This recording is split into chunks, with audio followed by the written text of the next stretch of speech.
নমস্কার, শুভ সন্ধ্যা। সিএনএর স্বাগত। The big স্টোরিতে আপনাদেরকে আরও একবার স্বাগত জানিয়ে আমি মণিময় পাল। রাজনীতিতে টাইমিং বা সময়ের চেয়ে বড় সত্য আর কিছু হয় না।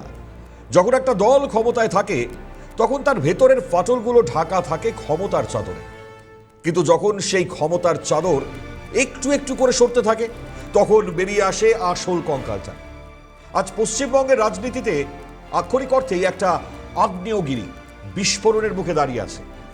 সেই আগ্নেয়গিরির কেন্দ্রবিন্দু থেকে তৃণমূল কংগ্রেসের সর্বভারতীয় সাধারণ সম্পাদক অভিষেক বন্দ্যোপাধ্যায় এবং তার রাজকীয় বিলাসবহুল আকাশ বিলাস।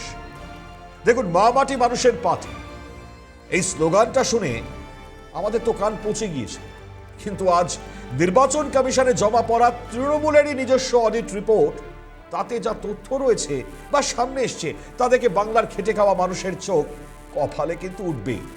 নিচুতলার কর্মী যখন পুলিশের তাড়া খেয়ে কোর্টের চত্বরে নিজের জামিনের ন্যূনতম আইনজীবীর খরচটুকু জোগাড় করতে পারছে না, যখন দক্ষিণ কলকাতার শীর্ষ নেতা তথা প্রাক্তন মন্ত্রী খোদ মমতা বন্দ্যোপাধ্যায়ের সামনে দাঁড়িয়ে কান্নায় ভেঙে পড়েছেন যে দিদি কর্মীদের বিলের পয়সাটুকু দল দিচ্ছে না, ঠিক তখন দলের যুবরাজ অভিষেক বন্দ্যোপাধ্যায় কোটি কোটি টাকার চার্টার্ডে চড়ে দিল্লি কলকাতা করছেন।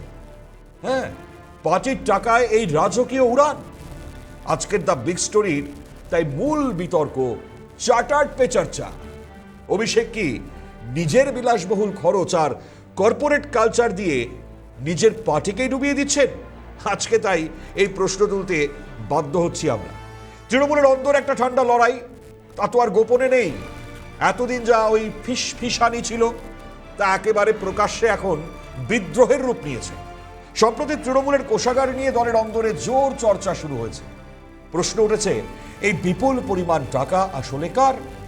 কোষাগারের টাকা কারা ব্যবহার করবেন তা নিয়ে কালীঘাট অর্থাৎ ওই মমতা বন্দ্যোপাধ্যায়ের অনুগামী এবং ক্যামাক স্ট্রিট তথা ওই বিদ্রোহ বা নব্য তৃণমূল, তাদের লড়াই এখন তুলবে।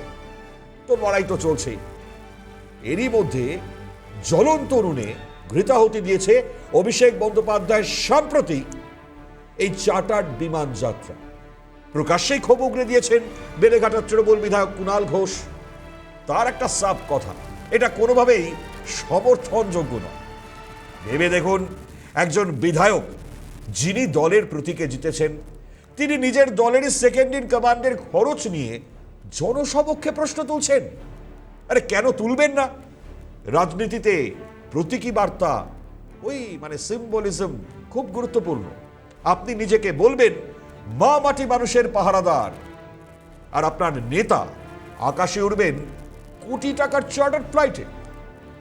চলুন আমরা একবার একটু খতিয়ান খুঁজে দেখাই। আপনার ওই আলটপকা কথা বলা আমাদের ওই স্বভাব নয়। আমরা যখন কথা বলি তথ্য দিয়ে, প্রমাণ দিয়ে। ভারতের নির্বাচন কমিশনে তৃণমূল কংগ্রেস তাদের যে সর্বশেষ অডিট রিপোর্ট জমা দিয়েছে, সেই রিপোর্টের ভেতরে আমরা ঢুকেছিলাম। হ্যাঁ, ঢুকলাম যখন, তা থেকে যা বেরিয়ে এসছে তা কি আর দেখাবো না? তা এক কথায় নজিরবিহীন।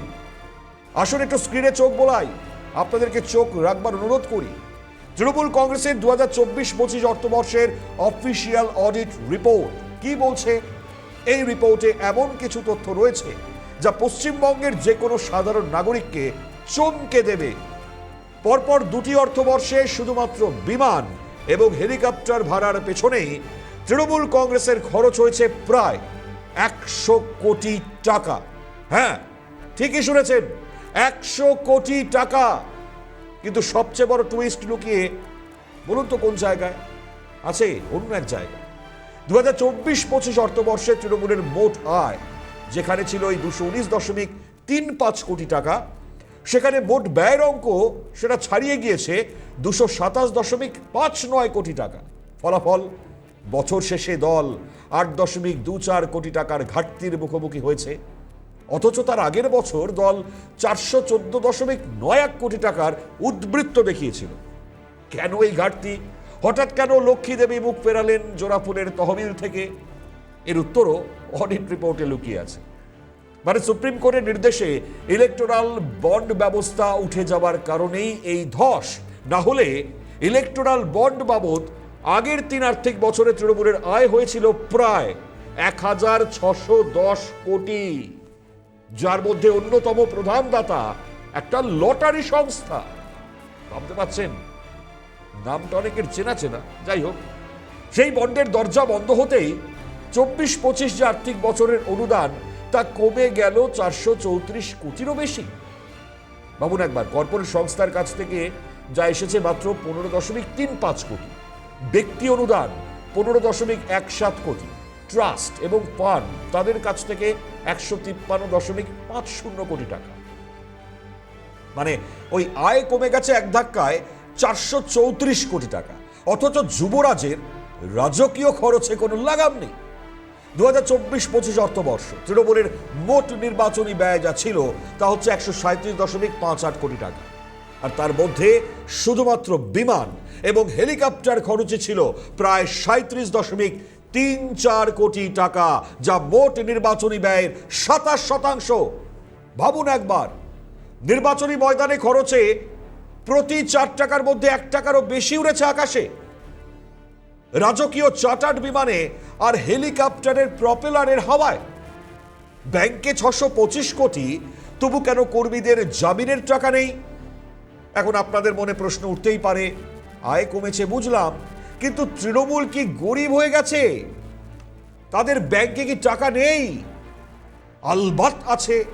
চলুন এবার ব্যাংকের যে ব্যালেন্স শিট সেটা দেখাই আপনাদের। দেখুন, ফিক্সড ডিপোজিট অর্থাৎ স্থায়ী আমানত 250.77 কোটি টাকা, ব্যাংকের কারেন্ট অ্যাকাউন্ট 625.79 কোটি টাকা, নগদ, চেক এবং মোট সম্পদ 681.12 কোটি টাকা। মানে এটা 2025 সালের 31শে মার্চ পর্যন্ত যে অডিট রিপোর্ট সেই অনুযায়ী, অর্থাৎ টাকার পাহাড়ের ওপর বসে আছে দল।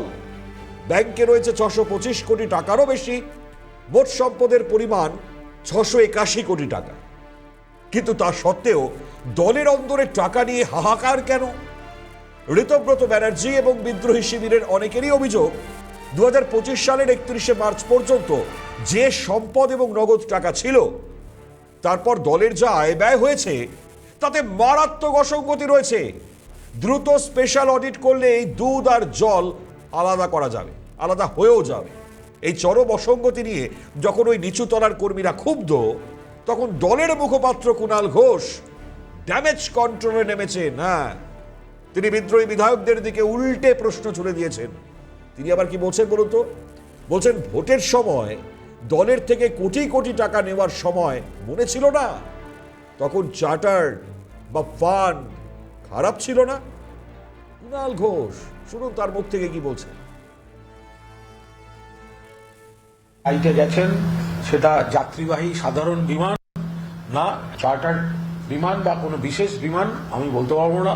এখন এই বিষয়ে আমি কথা বলার কেউ নই, কিন্তু পার্টির খরচা করে যদি কেউ বিমান ভাড়া করে গিয়ে থাকে পার্টির এই অবস্থায়, তাহলে আমি কোনো মতে সেটা সমর্থন করছি না।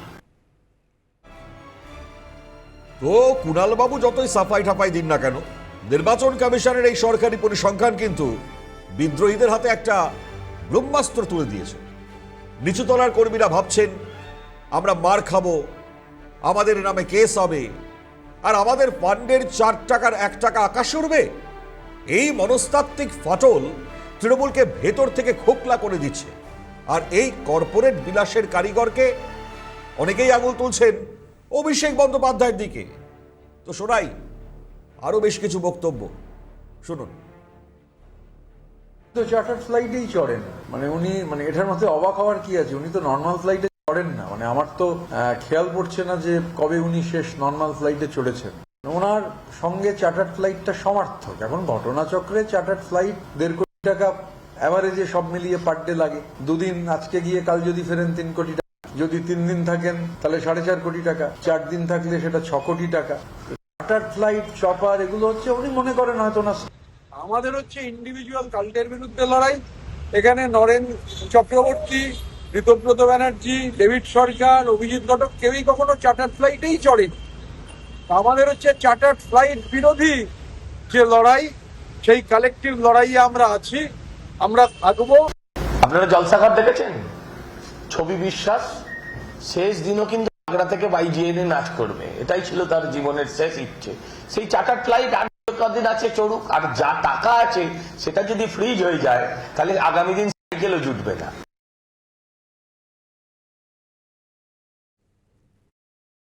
হেলিকপ্টারে তো চড়েছে, চার্টার্ড ফ্লাইটে তো চড়েছে। আমি এই কথাটা আজকে বলছো বা শোনা যাচ্ছে, আমি এটা কবে থেকে বলছি। আসলে না, রাজনৈতিক মানসিকতাই এদের নেই, রাজনৈতিক মনও নয়, রাজনৈতিক ব্যক্তিও নয়, রাজনীতিতে চলে এসছে। আমি জেনে শুনে, দেখুন উনি তো ওনারই টিমের একসময় মেম্বার ছিলেন, তৃণমূল কংগ্রেসেই ছিলেন, কোনো ব্যথা আছে সেই ব্যথা থেকে বলছেন। ওনারও তো স্ট্যান্ডার্ড ঠিক নেই, কখনো বলেন আমি এদিকে আছি, কখনো ওদিকে আছি, কোন দিকে যে আছেন সেটাই বোঝা যায় না। এ নিয়ে নানা ধরনের বিবৃতি দেওয়া যেতে পারে। আমি শুধু এইটুকু মনে করি, এই কথাগুলো তো ওনারা আগেই প্রকাশ্যে মানুষের কাছে বলতে পারতেন, তখন না বলে আজকে বলছেন পরাজয়ের পর। ফলে সেই বিবৃতি দেওয়ার মধ্যে দিয়ে তাদের যে মেরুদণ্ড খুঁজে পাওয়ার যে চেষ্টা, সেটা সফল হবে বলে অন্তত আমার মনে হয়। দেখুন, যে দলটার সত্যি কোনো অস্তিত্বই নেই, যে দলটার অস্তিত্ব মানে বাংলার মানুষ যে ম্যান্ডেট দিল বিজেপি পার্টিকে, সেই ম্যান্ডেটের পরেও কিন্তু অনেক দল দাঁড়িয়ে থাকে, তারা কিন্তু খুব স্ট্রং ভাবে অপোজিশন হতে পারতো, কিন্তু আমরা দেখতে পেলাম সেই দলটা টুকরো টুকরো হয়ে গেল।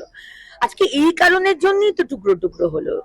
আজকে বাংলার মানুষের টাকা চুরি করে আজকে চার্টার্ড ফ্লাইট, আজকে বিলাসবহুল জীবন, আজকে বিরাট কনভয় অভিষেক ব্যানার্জির বাড়ির সামনে। আসলে কি বলুন তো, এই অভিষেক বন্দ্যোপাধ্যায় যখন থেকে তৃণমূলের ব্যাটন নিজের হাতে নিতে শুরু করেছেন, তিনি দলের চিরাচরিত রাজনৈতিক চরিত্রটাকেই বদলে দিতে চেয়েছেন।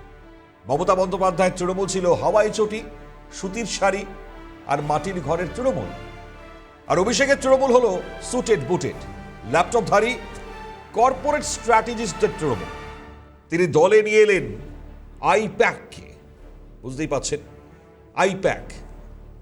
তো আইপ্যাক যে চুক্তি, মানে শত শত কোটি টাকা খরচ করে ভাড়া করা পেশাদারদের দিয়ে দল পরিচালনা, যা পুরনো কর্মীদের মানে ওই মা মাটি মানুষ ভাবমূর্তির পরিপন্থী। নবজোয়ার যাত্রা আপনারা দেখেছেন, 2023 সালের ওই পঞ্চায়েত ভোটের আগে 2 মাস ব্যাপী মেগা ইভেন্ট, 5 স্টার সুযোগ সুবিধে, সেটা যুক্ত শীতাতপ নিয়ন্ত্রিত তাঁবু, বিশাল তার কনভয়, ড্রোন, হাইটেক প্রচার। বিরোধীরা প্রশ্ন তুলেছিলেন, এই রাজকীয় খরচের উৎস কি? ভিন রাজ্যে ব্যর্থ সেই বিস্তারের ছবি আমরা দেখতে পেয়েছি। গোয়া, ত্রিপুরা, মেঘালয়, কোটি কোটি টাকা উড়িয়ে নির্বাচনী প্রচার, ফল কি হলো? শূন্য। গোয়ার ত্রিপুরায় রাজকীয় তহবিল অপচয়ের পর দল কার্যত মুখ থুবড়ে পড়েছে। এদিকে হাইটেক আইটি সেল এবং 3D প্রজেকশন, সোশ্যাল মিডিয়ার ইনফ্লুয়েন্সার, বিশাল পিআর এজেন্সি, তার পেছনে বিপুল অর্থ ব্যয়। তৃণমূলের পুরনো দিনের নেতারা ওই আড়ালে আবডালে বলেন যে যে দলটা তৈরি হয়েছিল, মানে ওই বামপন্থীদের জাঁকজমক আর কর্পোরেট পুঁজির বিরুদ্ধে লড়াই করে, আজ ওই সেই দলটাই নাকি কর্পোরেটদের খপ্পরে। যখন রাজ্যে হাজার হাজার যোগ্য চাকরি প্রার্থী রাস্তায় বোধে কেঁদেছেন, বকেয়া ডিএর জন্য সরকারি কর্মচারীরা আন্দোলন করেছেন, তখন শাসক দলের এই হাই ভোল্টেজ বিলাসবহুল জীবনযাপন সাধারণ মানুষের মনে তীব্র নেতিবাচক ধারণা তৈরি করেছে। যদিও দলের একাংশ মনে করে 2021 বা 24 বিজেপিকে রুখতে এই আধুনিক প্রচারেরই দরকার ছিল, কিন্তু খরচের এই অতি বাড়াবাড়ি এখন দলের অস্তিত্বকে সংকটে ফেলেছে। এই যে অতিরিক্ত খরচের অহংকার, এই যে নিজেকে দলের ঊর্ধ্বে ভাবার মানসিকতা, যুবরাজ, এটা কিন্তু ভারতীয় রাজনীতিতে নতুন কিছু নয়। মানে ইতিহাস সাক্ষী আছে, যখনই কোনো দলে কোনো বংশানুক্রমিক উত্তরাধিকারী বা আপনারা বলুন ওই যুবরাজ ক্যাটাগরি, তাদের বিলাসবহুল জীবন এবং অহংকারী স্ট্র্যাটেজিকে আঁকড়ে ধরেছেন, তখনই সেই দলের পতন ত্বরান্বিত হয়েছে। এখানে শেষ হয়নি, এর পরবর্তীতে আরো বিস্তারিত পরিস্থিতি রয়েছে। বেশ কিছু এই ত্বরান্বিত হয়ে যাওয়া যুবরাজ, সেই ক্যাটাগরিটা বোঝাবো আমরা। মানে যেমন ধরুন ওই নেহেরু গান্ধী পরিবার, সেখানে রাহুল গান্ধী কংগ্রেসের দায়িত্ব নেওয়ার পর রাজকীয় পিআর আর কর্পোরেটের প্রচার তার উপর নির্ভরতা বাড়ায়, যার ফলে গ্রাউন্ড লেভেলের সঙ্গে যেভাবে যোগাযোগ ছিল তা বিচ্ছিন্ন হওয়ায় ওই 2014 এবং 2019 সালের যে লোকসভা নির্বাচন, তাতে তার দল ঐতিহাসিক বিপর্যয়ের মুখে পড়েছিল।